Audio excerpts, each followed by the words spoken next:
Welcome back. The pandemic's hurt thousands of small businesses, and that's if they survive at all. The one we're about to show you made it by making it in America. Reporter Andrea Day has the story. Everything we had worked for, blood, sweat, and tears for years, was gone in an instant. The pandemic had just hit, and Jennifer and David McMillan's multi-million-dollar home decor business in Harbison, Delaware was in big trouble. Our sales dropped over 70% online, and our store sales dropped 100% because we were forced to close. Their top sellers were these decorative signs, and the factory they used in China to make more than 100,000 of them a year shut down. We had to lay off our entire team. We just sat there like it's over. That's when the McMillans made the biggest decision of their lives. Instead of giving up, they doubled down and put their entire life savings into one idea: made in America.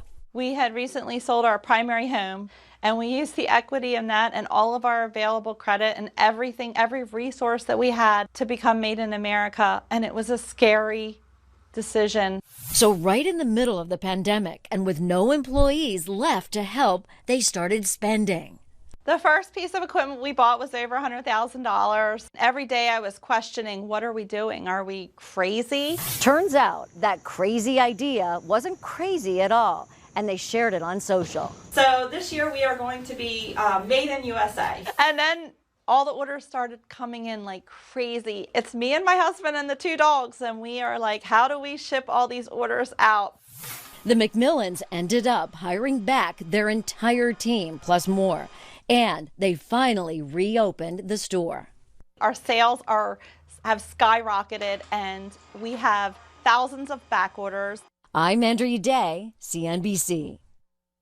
The McMillan says business is good. Before the pandemic, they have had 5 employees and now they're up to 21 and looking for a bigger space to move into.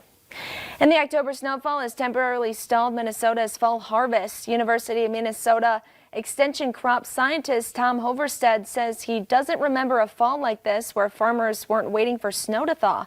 The good news is before the snow fell, most farmers were ahead of schedule. Hoverstead says the early planting season was followed by an ideal growing season, which could result in a banner year for some corn growers. And it's never too early or too late, for that matter, to learn about the stock market. Rachel DePompa has an investigative TV, Watching Your Wallet, filled with ways to introduce your kids to investing. Investing in your future is one of the best lessons you can instill in a child. Yes, we're talking about the stock market here. Cherry Dale, a financial coach with the Virginia Credit Union, says it's a fun process and you can even use play money.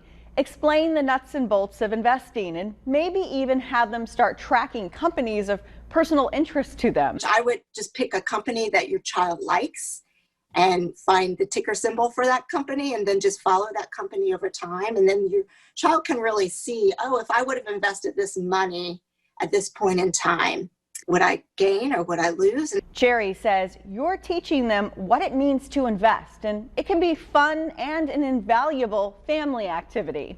Your kids might not become financial advisors when they get older, but understanding money on a more advanced level can strengthen their fundamental skills now.